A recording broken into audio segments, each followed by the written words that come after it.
Yeah. So how's your con been so far? Con's been great. I was hoping to go to a Maple Leafs game last night, but they're out of town, so I'm out of luck. I wasn't gonna fly over to Nashville. It's tricky. You're a Leafs fan? No. I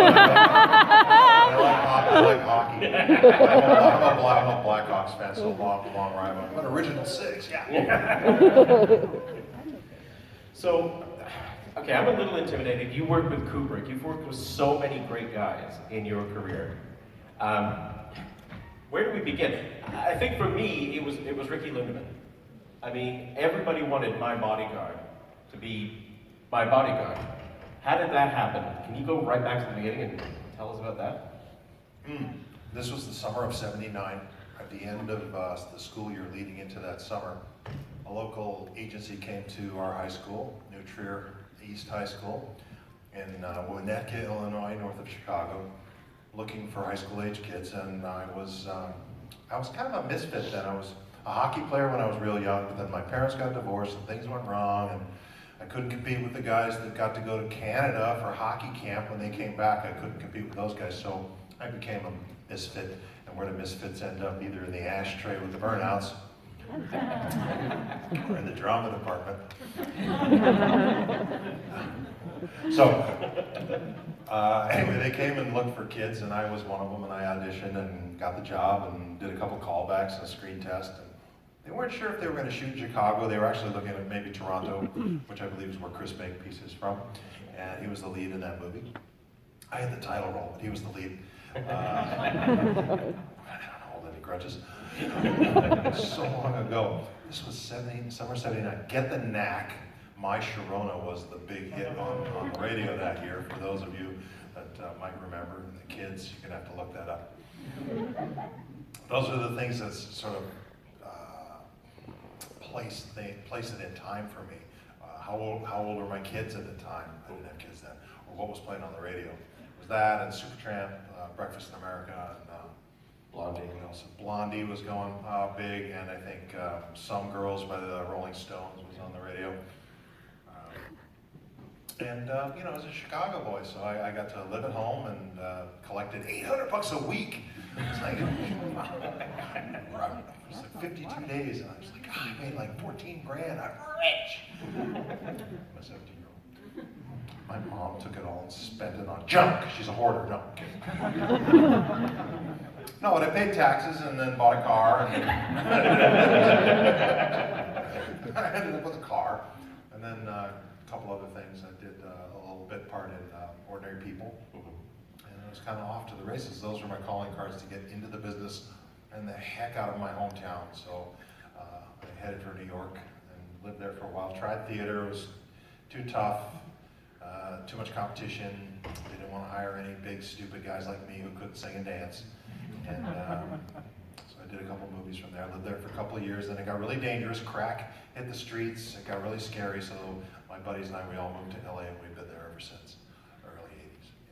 Yeah. Did that role help shape your decision for going after roles? Because you've got this affinity for playing the grizzled, reluctant hero who turns into the guy who's going to protect everybody and be in service in military roles. Did that sort of help guide your path? Well, it's a tricky thing about casting, because most people, if you look around, most people aren't 6'4". There are, for those of us that grew up in the Midwest and ate a lot of corn, we got taller than 6 foot tall. But most people are, average height, and average height is basically what you have in Hollywood too. And it looks awkward when there's a big tall guy with an average height movie star or something like that. So, thug, you get the thug role or whatever, the big military guy. But people frown on the term typecasting, but it's casting. You're cast, you get a job. 42, 3 years later, it's 1979, so it's been 43 years. Of being the guy that you want on your side. Yeah. I mean, everyone, I don't know, I can't say everyone, but many people, I got bullied when I was a kid. I have older brothers, and their buddies would wail on me and give me noogies and bloody my nose a few times. So I appreciate that bullying is evil. it's wrong, it's bad. So I'm glad that that movie was part of my my formative years and my consciousness that speak out against bullies, stand up to them, or become a very fast runner. Well, speaking about running in places and locations, you've been in some really interesting places in the world. So do you want to describe some of those that stand out? Interesting, you should say that. I know. It's we set this one up. They don't need to know that. He indicated that. Yeah, I've been blessed to have been to Japan and Hong Kong and Australia, and I've been to Peru. I went to do a movie called 800 Leagues Down the Amazon, which was a Jules Verne epic. But we got to go to Lima and Iquitos, Peru, the headwaters of the Amazon River. Didn't take the side trip to Machu Picchu, which is one of my big regrets. But I had 2 young kids at home, and the Shining Path was kind of blowing up bank buildings and government buildings, and so my wife was like, just come home. So I didn't take that side trip. Japan, I got to go to Hiroshima, the Pagoda of Peace. There's a whole peace park there. Get to see all the memorials for the dropping of the atomic bomb. That's very controversial, obviously. They hated it, but it was a necessary evil, I guess, because my dad was, I wouldn't be here if it weren't for the bomb. My dad was training to be a pilot for the final wave of firebombing of the mainland, and you know, he probably would have been shot down and I wouldn't be here, so everything in life is a trade-off, but it was very profound to see the destruction, some of the buildings that were still there, shells of their former selves, and I was humbled by that. I made the hike up to the Pagoda of Peace, and I said a prayer, and just feel blessed that I'm able to walk this earth, you know, for this short period of time. You only have one life. That's right. Use it well. Use it well. We've got to talk about Firefly. I mean, I'm Nah. seeing that. Boring. Seeing Firefly's boring. So over. Firefly for crying. Jane. Oh, okay. No. I love that song. I like that song. The man. So how did Don't inhale gum. don't inhale gum. Can you talk? Can you fake it? Don't chew gum. Don't chew gum during interviews. How's that? It's not the gum that freaks me out, it's the boogers. You get hepatitis from the fresh ones. Firefly. That's a line from my bodyguard. The kid Reisman reaches up and feel under the desk. Firefly. So let's start from the beginning. How did we land? How did we? Like I had something to do. We're all fun. How did you land the role of Jane Collins? It was a normal audition process. I think that Joss had seen me do a little X-Files, and I think he had seen Full Metal Jacket. Who has? He was a Kubrick fan, so I think that got my foot in the door. But then I had to go through the regular audition process with the network at Fox, and I won the role. So I just decided to go all in and just be a character and go and do the reading. 1, carry the 2, 0, nothing from nothing. You know, that whole thing, that whole scene was the audition scene. And I made them laugh in the room, and usually when you make them laugh in the room, you have a good shot at it. They don't do that so much anymore. It's all about send us in a self-tape. So you get to do the audition. I do it with my wife or my son. We'll read off camera, and then you just email it in or Dropbox it into them. Oh, thanks very much. You don't get the same sense of going into the room and meeting the creatives, as they call themselves, the creatives, and winning the room. It's just that you're on a video on some computer screen, and maybe. So it's an interesting disconnect, especially, and it's been heightened. They were doing that a little bit before COVID for convenience sake, but now it's ubiquitous. Saves on gas. Saves on gas. I drive a truck too. So was there anything from your previous roles that you brought into Jane, like Animal Mother or anything like that? He's tall, Yeah. not so bright, still handsome.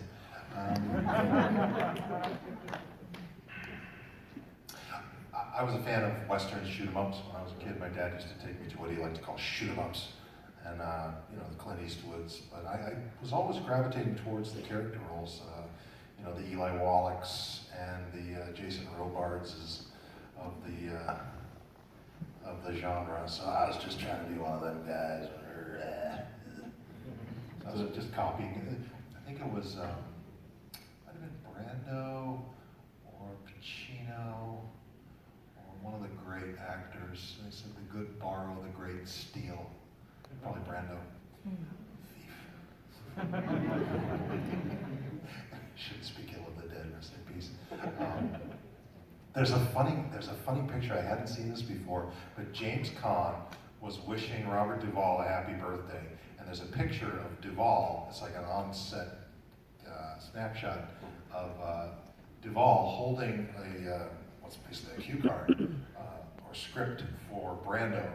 And James Caan said, "Happy birthday to my favorite cue card holder." Because Brando was notorious for using lines that were pasted on the wall here and there. Which I think is fair because sometimes, I do that once or twice, and it's really a matter of, okay, for instance, the scene in Firefly, where I'm about to be spaced and thrown out of the aerial.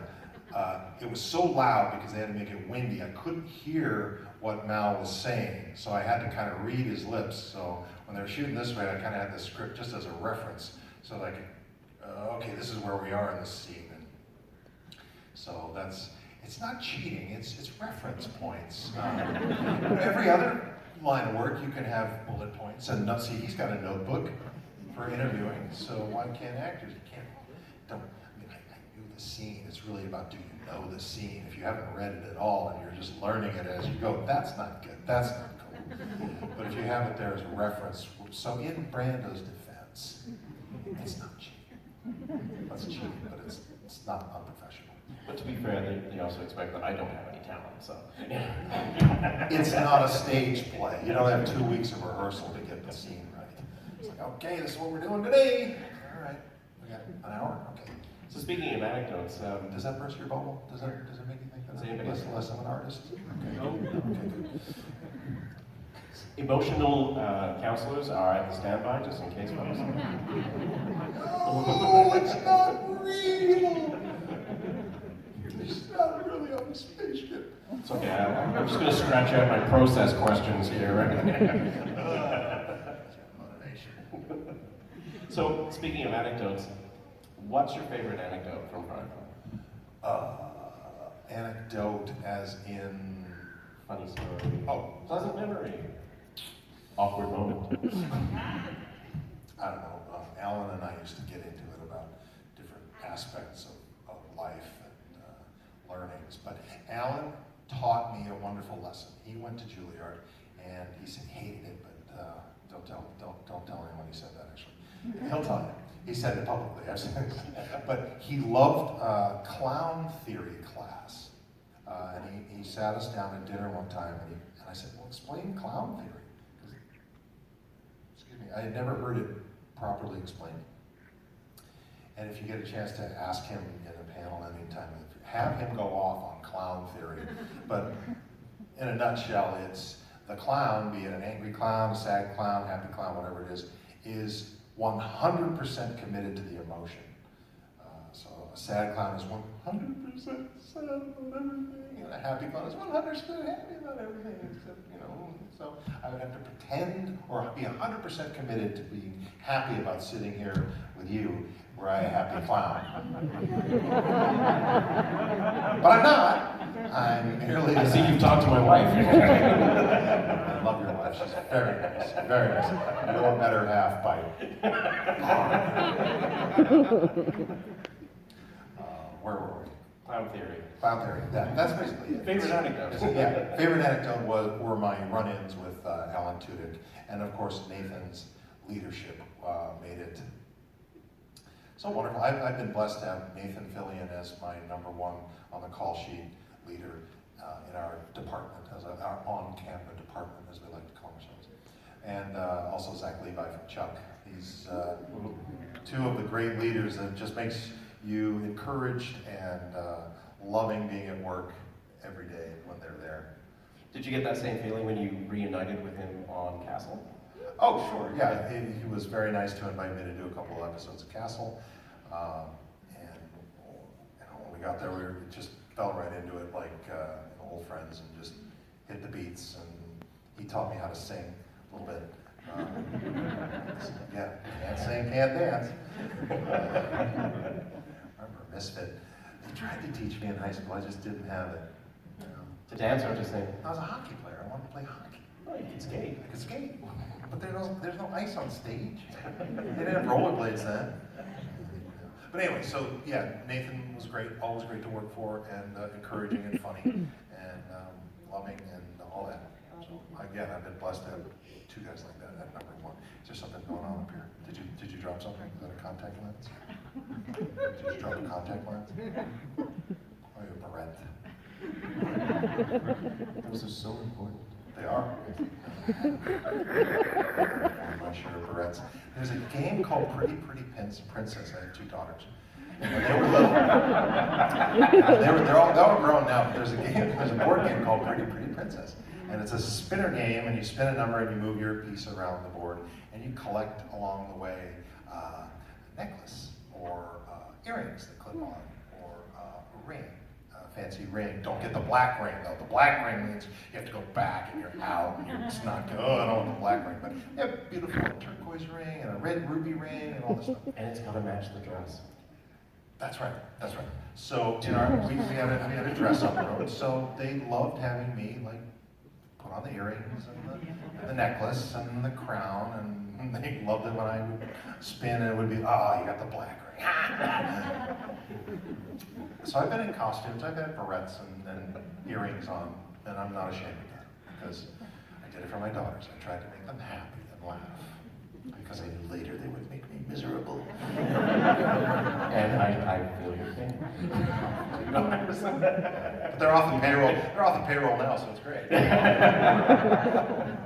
So you've done a lot of voiceover and roles for animation and computer games recently. So what's that transition like, doing performance on stage and behind the camera to digital? Well, voiceover work is it's very compartmentalized. You're sitting in a booth or at home, even just transmitting via internet and doing your voice with a good script, hopefully, and imparting a good character via animation or computer graphics, however. So that's fun, and rarely you can get into a room with the other actors, like I was doing the Jackie Chan the Adventures of Jackie Chan, and you'd sit in a room with Clancy Brown and a few other actors, get to know each other over the course of weeks and months. That's a cool person to partner up with, is Clancy Brown. He's hilarious. He's hilarious. He gave me some of the best advice too. Firefly had just been canceled, and I was never going to work at this town again. But we were desperate. We were really heartbroken and very sad at the end of that when it was canceled. Feel my pain? Have you seen the meme, "You are this old if you still remember being upset when this show got canceled"? No. It's still so vibrant. The demand for that show is still there.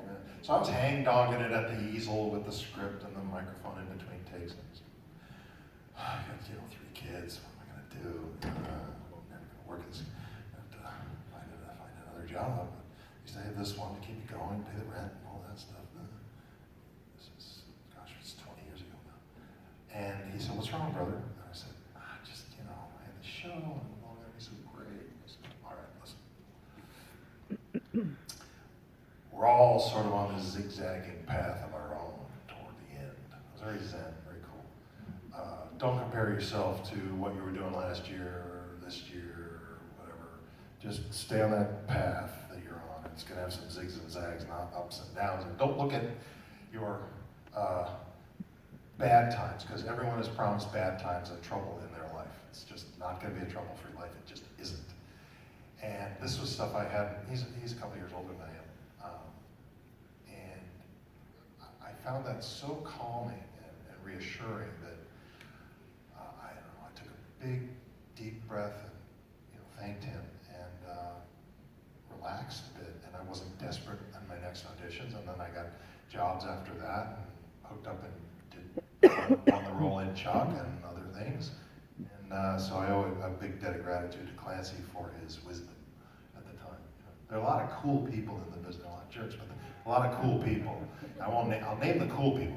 You know who they are. You know who they are. But Clancy's one of the really, really great guys in the business. Yeah. That's awesome. Before we turn the time over to the audience for questions, since we're talking about cool people, have there been any fan experiences that stand out in your mind? What's the best one? I guess I have a defense mechanism against weirdos, if that's where you're going. Because we're all kind of weird in our own way. And I hope people just take my weirdness as he's just being, that's just who he is. So I roll with people's, foibles and imperfections. We all have them. And I just try to laugh and be happy-go-lucky, hail fellow, well met whenever I meet fans, be they in odd costumes. But I would say my favorite costume that I've seen, no offense to anybody that's done cosplay, but was a woman at Dragon-Con, this is probably 10 years ago now, in a full Jane hat, knitted hat, brassiere, pants. She was 9 months pregnant and she had Jane's baby painted on her tummy. And she's the sweetest lady, very nice. I said, that's not mine. She goes, no, I know. And I think she put, I don't remember her name at the time, but I'm positive that she posted a picture of the child later after the baby was born. And I was like, what a blessing, that she would name, or think of the baby in honor of a character that I had created. And she was brave enough to wear that bare belly with the chain regalia at Dragon-Con. That was pretty cool. So she's out there somewhere with probably more than one kid. And I do want to actually acknowledge and say thank you to our sign language interpreters. You've done an amazing job. And it has been a review. I've not said thank you, I'm saying thank you now. So thank you. Is it difficult? Because it doesn't look easy. But she does it well. Do you have any questions? Right here. In 1996, you actually did the film Independence Day with Will Smith. How did you get that role? And of course, what was it like working alongside Big Willie? Will Smith's a great guy. His favorite phrase that he has is, if you stay ready, you don't have to get ready. And he's right. So when you're young, do that. When you're older like me, just have fun. This time is short. I got the role, I think, because Major Mitchell was available, and B, my friend was producing the movie, so that was a good foot in the door.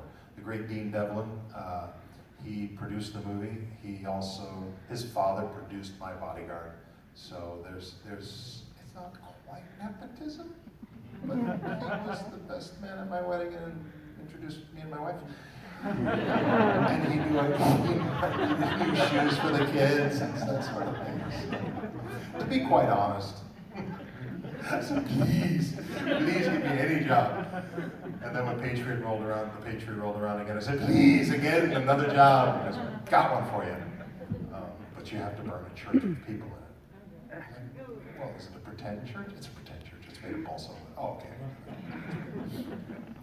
There's a question right here. Yes.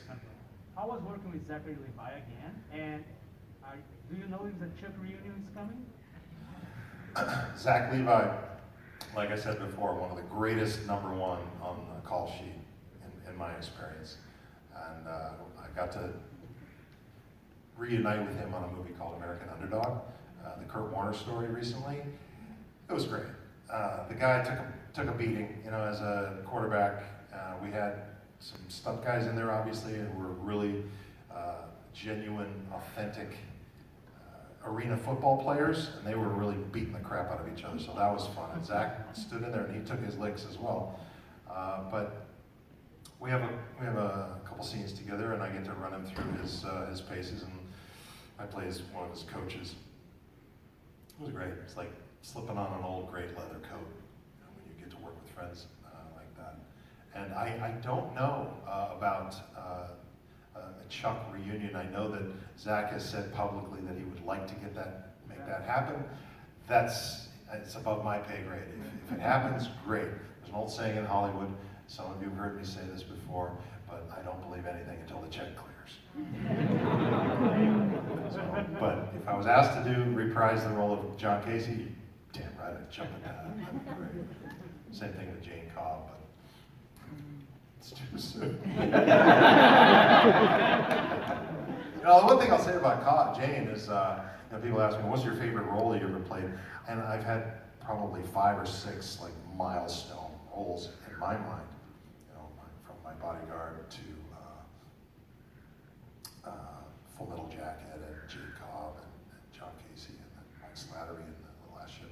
But the one that romantically speaks to me the most is Jane, because I didn't get to complete the character. I didn't really get to finish the arc. It was cut off too soon, even though we got to do the movie. Serenity, but that's one that would be wonderful to revisit. I know it's been written about a lot. There have been comic books and some graphic novels about it, and but that's not me actually doing it. It's the writers, the creatives, the special creatives. That's a word, yeah. Love them. I think we had a question right here. Yeah, I mean, Chuck was very good. I remember when they started looking at that show, but in the process of casting, during the casting process for meeting all of these actors, I was meeting with Morgan. Oh. How was that? The casting process on Chuck was basically the same thing. I had to go through the whole testing process, meet the creatives, and then the studio, and then the network, and you got to go through each testing process. But as soon as I saw Zach there, who's 6'4", I'm like, I got a shot at this. Because if Chuck is going to be only 5'11", I got no chance. So I felt relieved. My wife taught me something very important in the casting process, and it came about the time of that Clancy Brown story, when I was unsure of myself and what am I going to do? How am I going to buy new shoes for the kids? And diapers, and food, gas. It's way cheaper then. But she said, when you do this sort of thing, you have to go in on a platform of love. You have to love the process. Obviously, you have to be prepared, but you have to love the process. You can't be afraid of it. You can't be afraid of the people in the room. You can't be afraid of your competition, especially. She said, love the competition, because it's usually between you and one other guy or 2 other guys. And speaking for myself, it's me and 2 other guys who are up for the role. Love them, you know. Don't be afraid of, oh, he's in here now, he's gonna get it. Don't be that guy. Be like, well, so I came up with this little mantra for myself. Well, if you don't get it, I hope I do. And that's been sort of my mantra, and it works, because you go into the room fearlessly. That which is not love is fear, and they can smell fear in the room, and you're not going to get the job if they know you're afraid, because they need somebody reliable who's not afraid, that's ballsy and can go in and kick butt and get it right, and that's what professionals do. So that's what I do. Sensei, teach me. Who was next? I think we had this gentleman. So in in Serenity, there's a couple of blooper scenes where Nathan Fillion kept on yelling Summer Glause's name. Do you know the story of why he kept yelling Summer, or? Sure, you know, Summer's not actually the youngest, but she seemed like the youngest to us. Jewel's 6 months younger, or a few months younger anyway. So Jewel was the baby, but Summer was really the baby because she seemed like the most innocent. Jewel had been working since she was a kid, doing commercials and other things in Canada. So she was a little more of a grizzled veteran, even though she was only 19. Summer, on the other hand, was just, we wanted to protect her.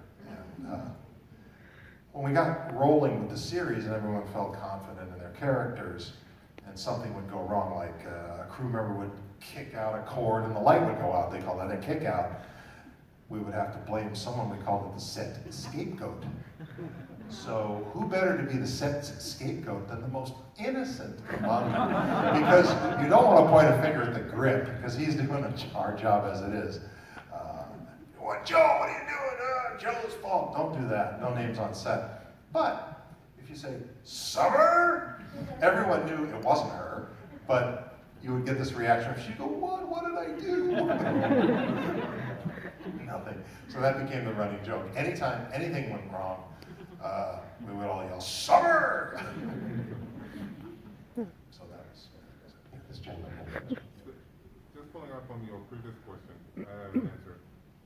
Is there a specific role that you missed and you regret, or that you passed on and you said like, oh, now looking at the movie, maybe I should have done it? There are 2 roles that I auditioned for that I didn't get, that I really wish I had gotten. But when you see, actually there are 3. There's probably 20, but because they say no way more than they say yes. You know, in Hollywood, everyone basically has the power to say no. You want to be in the room with the few people that can actually say yes, that have the power to say yes. The first one would have been The Outsiders. I was in that audition process very, very early on, and I was auditioning for Patrick Swayze's role. Patrick was about 8 or 10 years older than I am, and I was a little young for that role. But I was the big guy, so I was the big brother. So Derry was the character I was auditioning for. And I went through the long audition process that all those guys went through, but didn't get it. And Patrick Swayze did, and he's better than I could have done it because I was too young, I think. So being miscast in a role, I think, is worse, even though you get the money. It's worse to be miscast in a role than not to be cast in a role you're wrong for. You know, it's better you didn't get the job, be miscast. So that was one. The other ones. In Bull Durham, what was her name? Nuke LaLoosh. You know, I didn't know the song, you know, so I couldn't sing the song properly. I didn't get the job. Can't sing, can't dance. So Tim Robbins got that job. He's great. No, you know, when you lose out to someone who's really good, it's like, oh well, I get it. The only time you really feel bad, speaking for myself again, one feels bad is when one hasn't prepared enough and goes in sort of winging it because you didn't put in the work and you didn't get it because you stunk, you weren't prepared. So that's 2. Outsiders, Bull Durham, I can't remember. It'll come to me. It'll come to me as I'm rambling on. But yes, it happens. It happens to every actor. But turn down roles? Nah. No. Here's a role. Here's $100,000. You want to do it? Yes, baby needs new shoes. Darn right I do. Care if I'm wrong for this one. It's 800 leagues down the Amazon. I'm going. Snakes be damned. Yes, ma'am. Oh, you'll next. What was it like being on the film of Drillbit Taylor with Owen? Oh, Drillbit Taylor, I reprised the role of, is it reprised or reprised? It's whatever you want it to be. It's your stage. I redid it. I brought it up again. Of Linderman from My Bodyguard, because there was this joke in the movie where the kids are hiring a bodyguard and they are interviewing different ones. One's Chuck Liddell, and one's me, and then there are a couple of other big guys. So the only way that I thought it would work would be if I actually wore the same army coat from my bodyguard, which I happen to keep and I still have in my closet, the hero jacket. And so I wore that and a t-shirt, and I was able to do that. But Judd Apatow, who produced the movie, was hilarious and funny. I was only there for like 5 hours, in and out, but I got to do it. I didn't do any scenes with Owen Wilson. It was just sort of a sight gag. And I, what was the line? I said, I'll hire a bodyguard. It was basically the same My Bodyguard lines. I can't remember it off the top of my head, but that was the only way that it would work as a running joke, or a Easter egg, if you will, for me. It was fun. Owen Wilson's great. What's his catchphrase? Wow! There's a series on of YouTube on him, like in all of his different movies, going, oh wow! And then, he's hilarious. You had a question back there in the red visor. Yep. First of all, it's great to see you again. Nice to see you too. Yes, I'm so lucky to also give you that drawing yesterday at Breakdown. Oh, thank you. That was wonderful. You're a terrific artist. Thank you. I had a question about if I remembered asking you about rephrasing your character for Breakdown from Transformers Prime. If you had that special opportunity, do you think in Breakdown's voice you can tell of one of your lines or bring one up just to give the fans of Transformers just something that will make them encouraged to hope to see him again someday with Knockout? Now I have to remember what Breakdown sounds like. It's okay. Take your time.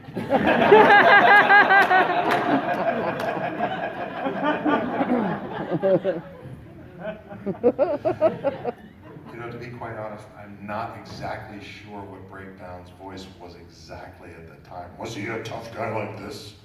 Sort of like a tough guy, but I remember that he used to be once a wrecker like Bulkhead. And I know that the two of them became rival enemies. But there was one line that I remembered him saying that I think it was, it's hammer time. It's hammer time! There you go.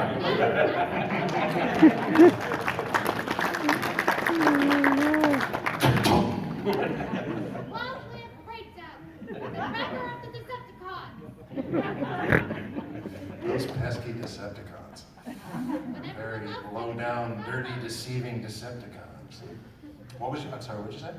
I said, but everyone loves them as much as the Autobots. Don't have to complain about that.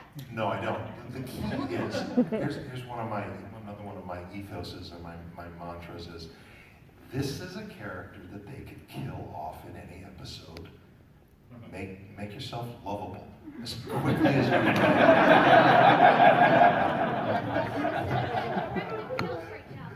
I mean, we would have loved to see him more of him. But if you ever were to come back again, would you love to rephrase him along with Darren as Knockout again? Sure, yeah. Do you think, now that you bring this up, Breakdown and Knockout, a couple or no?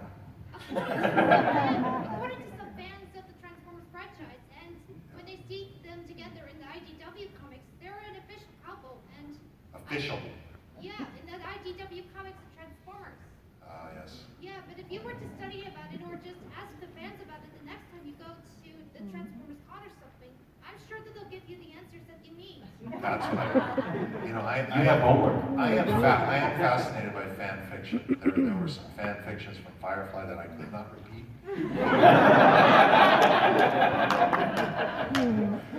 But it's out there. Thank you for the question, and thank you for the wonderful drawing. Appreciate it. No problem. I All right. hope to see you again soon someday. Me too. Yeah, I Bless you. think I better get going now, because Okay. I have to be somewhere. Okay, good. You're very sweet. Thanks. Thank you. Maybe I'll see you again for a photo or something. I hope so. All right. Bye. Be safe out there. Bye. Give her a hand, everybody.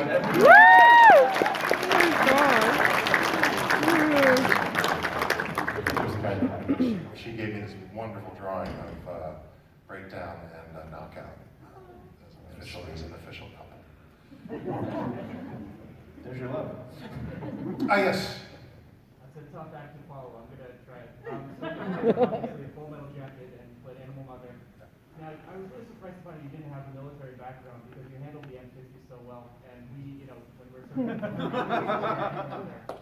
know, pose with the M60, but we don't have that. So I'm just curious what background you had, what you went through on the film to kind of play the role, because you played it very effectively. You in the service? We were, right, yeah. Okay. You're former military? Yeah. Okay. Animal Mother's trigger discipline left something to be desired. And I regret that.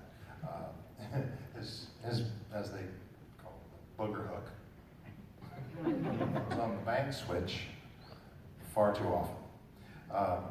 However, once I got comfortable running around with that thing and heating up that barrel, but later on when I was doing the last ship, we had a technical advisor with our weapons training, and he was a Navy SEAL, U.S. Navy SEAL, and his name was Tony, 6'5", probably 265, just jacked, just ripped, a SEAL. And we were talking in between takes of running and gunning on our show. At the time, we got to talking about Full Metal Jacket.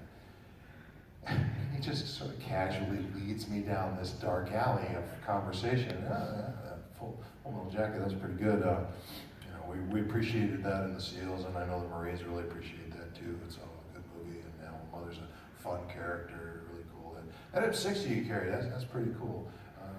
What did that thing weigh? Was it heavy? And I said, well, as I recall, it was 18 pounds, and you got to put the ammo on. The ammo wasn't as heavy because it wasn't fully loaded, and sometimes it was blanks. Yeah, so, after a few hours, it got kind of heavy, and he just takes this deadpan beat. Gotta remember, I'm big, but this guy, Navy SEAL, he goes, just get stronger.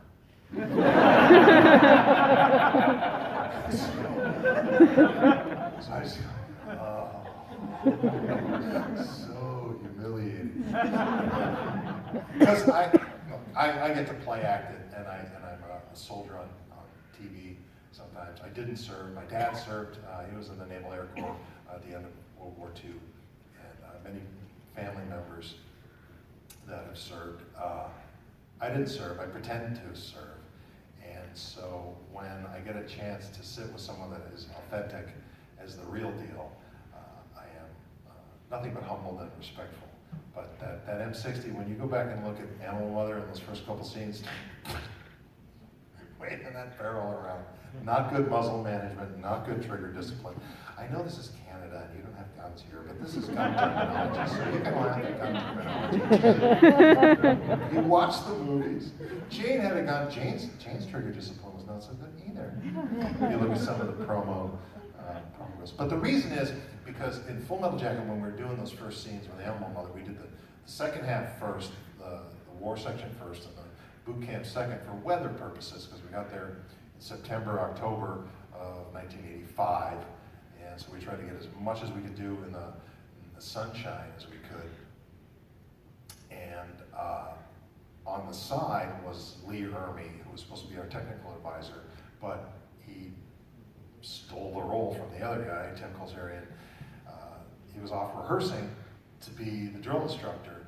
He wasn't right on top of us, and I'm sure he would have smacked my hand. He told me later, we were buddies. May he rest in peace, Lee Ermey, but he told me that. I want to smack that hand away from that booger, that trigger right away. What the hell were you doing? It's like, I don't know. Where were you? I was stealing the role of Gunny Hartman. Well, okay, congratulations. But I have nothing but now I've learned proper safety. I think we've got time for one more question. Whoever talked to us, go ahead. What was it like working with Stanley Kubrick in Full Metal Jacket? Stanley Kubrick hated it. No, he was great. He was an interesting character, very complicated man, brilliant tactician. He would love to play chess, master strategist, and he was basically being a puppeteer for all of these little, little green men that he was manipulating around the set. He was very much about the visual, and the words were secondary. Words were important, but the visual, the painting was more important, and that goes to his history as a photographer. He started as a photographer for Time magazine, or Life magazine. So if the painting was beautiful, he would buy that and make that a take. And if the words were almost right, we'd still have to do it again. If the words were perfect, but the painting was just a little bit off frame, we'd have to do it again. Until he saw everything come together, he wouldn't buy that take and move on. So that's why he is notorious for doing many hundreds of takes, hundreds of takes. He would do many, many takes, sometimes dozens of takes, because he had the luxury of time, because he built himself a fiefdom over there in England. Is fiefdom, do you have to spell fiefdom? I'm trying to come up with words that I know she has to spell. Sorry. We're having fun, right? His little fiefdom that he built over there. So he didn't have to travel, and he had the luxury of spending as much time as he would like to do it his way. He didn't like to travel to Hollywood. He didn't respect the money guys, the non-creatives, as it were. So the reason he was able to get away with that is he kept his costs low. So they couldn't say, well, you're running extremely over budget. And he wouldn't. He would keep his budget below, gosh, I think Full Metal Jacket was under 15 million to shoot. I'm not exactly sure, but I know it was under 20. And it's his most successful movie, financially speaking. And I was just honored to be a part of that. But he was a tough nut, He was kind of like your. You don't want to listen to him sometimes, but you know you have to. Well, Is there no time for one more? Huh? I think there was one more question. Hello? This guy. There you go. So what was it like working on the last ship? Thank you. The Last Ship, if any of you haven't seen it, sort of foretells the pandemic, if you will. It's a story of a pandemic, the Red Flu, and our mission is to stay alive, find the cure, and save the world. And so the arc was wonderful. I got to spend a lot of time sitting and walking around on Navy-guided missile destroyers with actual commanders and admirals teaching us the ins and outs of both destroyers, aircraft carriers, and even some submarines. Very complex, high-budgeted show on TNT. If you get a chance to see it, the first 3 seasons are crackerjack, really great. And then it's hard to keep it going, although I think we did, but they're short and truncated seasons, so the quality, like when you do a 10-episode season, which we did in the last 2 years, the quality tends to be a little bit better in those 10 episodes, because like the creatives again, what are we going to write this time, Joe? I don't know. But again, I was play acting at it in a Navy uniform, so we tried to give it as much authenticity as we could. And did we save the world? That would be a spoiler. Thank you. God bless you, Toronto. Thank you for having me. I'll take my gum.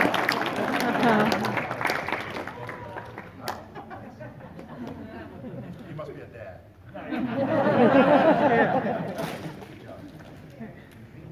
Sure, yeah. Yeah, go for it. Go. All right, see ya.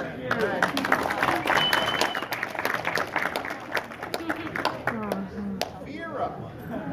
Woo!